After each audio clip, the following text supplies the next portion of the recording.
अस्सलाम वालेकुम वरहमतुल्लाहि वबरकातुहू। आज हम बात करेंगे वोट की शरई हैसियत और वोट किसे देना चाहिए और वोट है क्या।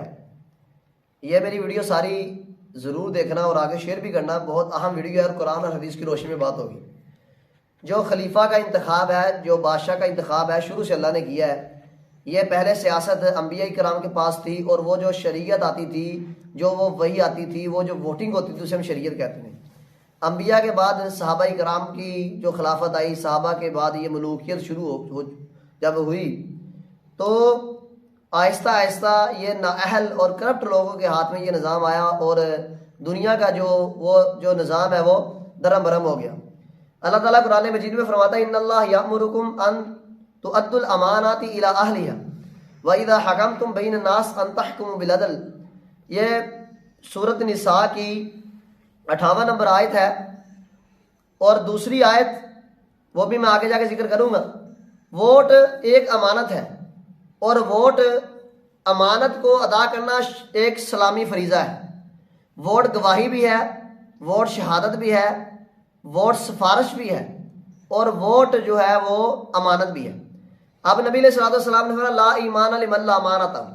जो आदमी अमानत को सही तरीके से अदा नहीं करता उसका कोई ईमान नहीं है, वो बेईमान आदमी है, नंबर एक। दूसरे नंबर पे सिफारिश की बात करें, गवाही की बात करें। कुरान मजीद में अल्लाह ताला ने दूसरे मुकाम पे फरमाया, जो सिफारिश अच्छी करेगा उसको उसका अच्छा बदला मिलेगा, जो बुरी सिफारिश करेगा उसको उसका बुरा बदला मिलेगा। अब चूंकि सलामी फरीजे की बजाय इन वोटों को जाती मुफाद को देखा गया है, ये नौकरियों के झूठे असूल के लिए और आलू प्याज की फिक्र के लिए अब मखसूस लोग होते हैं जो लोगों के घरों में जाके लोगों को जो है वो उसे बावर करवाते हैं, हम आपको ये कर देंगे, आपको वो कर देंगे, आपको वो कर देंगे। तो नाअहल लोगों को मुंतखब किया जाता है। अब कितना नुकसान है। नबी सल्लल्लाहु अलैहि वसल्लम ने फरमाया था, क़यामत के नज़दीक नाअहल लोगों को ओहदे मिलेंगे और जब ये काम आम हो जाएगा तो आप देख लेना फसाद आम हो जाएगा और क़यामत करीब आ चुकी होगी। और वोट अमानत है। अगर कोई शख्स इसमें ख्याल करता है, अगर वो सिर्फ अपनी ज़ात को आगे रख के, अपने कुंबे कबीले को आगे रख के वो वोट देगा और वो शख्स इसके अहल नहीं होगा तो वो उसका जुर्म, उसका गुनाह उसके सर पर है। अब जैसे अच्छे आदमी को वोट देना, अहल आदमी को वोट देना तो ये सवाब है, कार्य सवाब है। वोट की हैसियत सिफारिश के एतबार से भी है, शहादत के एतबार से भी है, ये एक गवाही है। और क़यामत के नज़दीक आपने फरमाया था, हलाक करने वाले गुनाहों में से एक गुनाह है झूठी गवाही देना। अब एक आदमी है वो वोटों पे खड़ा है, उसे दीन के मसाइल का नहीं पता, शराबी कबाबी है, जानी है, उसे दीन का पता ही नहीं है, आप उसे वोट दे रहे हो कि ये बंदा अहल है, इसे आप वजीर आज़म मुंतखब करें। अब जो आदमी इस काम के अहल नहीं है, आप उसकी गवाही दे रहे हो तो झूठी गवाही देना कबीरा गुनाह है। शहादत ज़ूर आपने फरमाया था, हलाक कर देने वाले गुनाहों से गुनाह होगा झूठी गवाही देना और यह क़यामत के नज़दीक आम होगी। और आप देख लें, जिस तरह नेक साले अमानतदार आदमी को वोट देना सवाब है, झूठे और करप्ट आदमी को वोट देना गुनाह है।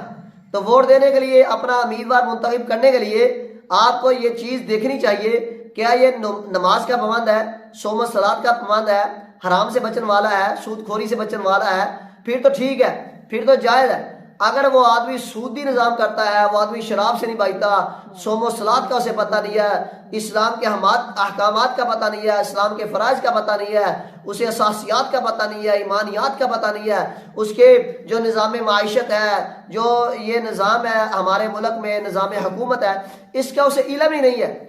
क्यों? क्योंकि अगर अल्लाह और उसके रसूल के अलावा किसी भी फैसले पर अमल किया जाएगा वो तागूती फैसला समझा जाएगा।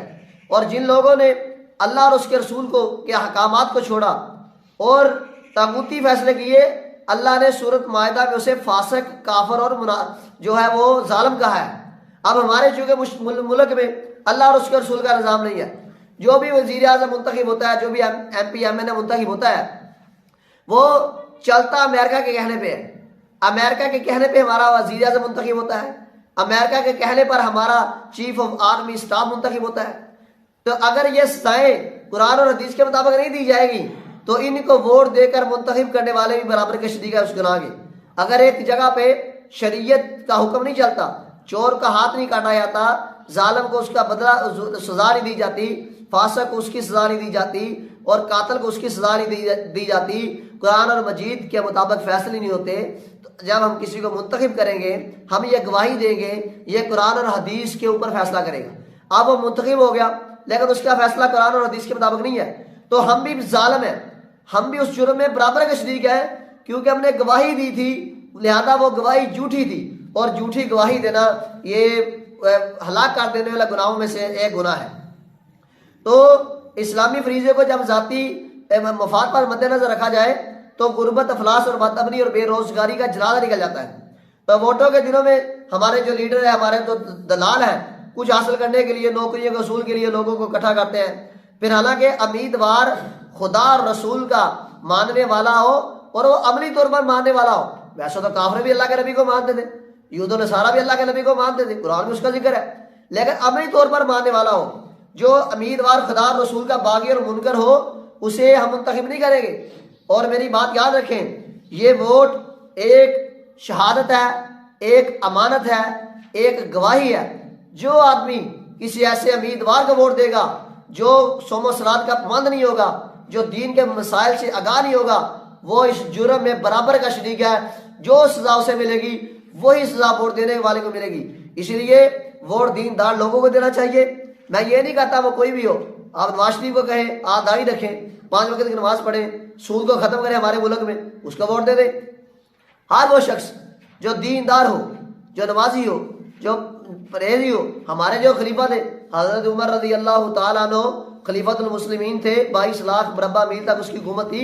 फजर की नमाज में सूरह यूसुफ पढ़ते थे ज्यादातर। आज बताए मुझे कौन वजीर आजम फजर की जमात करवाता है, बल्कि पढ़ते नहीं है, जमात करवानी क्या है। हमारे मुल्क का निजाम सारा सूदी है, हम सूद पे कर्जा लेते हैं और सूद तो अल्लाह और उसके रसूल के साथ इलाने जंग है। जिस आदमी ने सूदी निजाम किया गोया उसने अपनी माँ के साथ मुंह काला किया, सूद का सबसे आखिरी दर्जा है। तो आप उनको वोट दे रहे हो जो सूदी, जो कर्जा लेके तुम्हारा मुल्क चला रहे हैं आप। ये सबसे बड़ी जो वजह है ये दीन से दूरी है, ये जिहाद से दूरी है, ये अल्लाह और उसके रसूल से मुनाफकत है कि हम नारा तो अल्लाह और उसके रसूल का लगाते हैं, लेकिन जब हमारी हुकूमतें एक प्लेटफॉर्म पे आती है वो अल्लाह और उसके रसूल के अहकामात को भूल के तगूती निज़ाम के ऊपर अमल करती हैं। और जब तक ये तगूती निज़ाम रहेगा आपके मुल्क में अमन नहीं आएगा, आपके मुल्क में बेरोजगारी रहेगी। जब तक आप लोग जिहाद नहीं करोगे, जब तक उन काफरों को ना को चने नहीं चिबाओगे। अगर आपका निज़ाम अल्लाह और उसके रसूल के मुताबिक होता, आज बाबरी मस्जिद मंदिर ना बनती, बल्कि मंदिर भी मसाजिद बन जाते। उसकी वजह यह है कि हर आदमी ने अपनी ज़ात को आगे रखा, हर आदमी ने अपने मफाद को आगे रखा और हर आदमी ने अपना ही लीडर बनाया हुआ है। वो चोर है, वो करप्ट है, वो दीन के मसाइल से आगाह नहीं है, ये किसी को नहीं इल्म, कोई किसी को परवाह नहीं है। हर आदमी अपने लीडर के नारे लगा रहा है। लीडर हमारा जो है वो अल्लाह और उसका रसूल है और उसी के मुताबिक फैसले करने चाहिए। अल्लाह ताला इन मुसलमानों को हदायत नसीब फरमाए। जज़ाकुमुल्लाहु खैरा।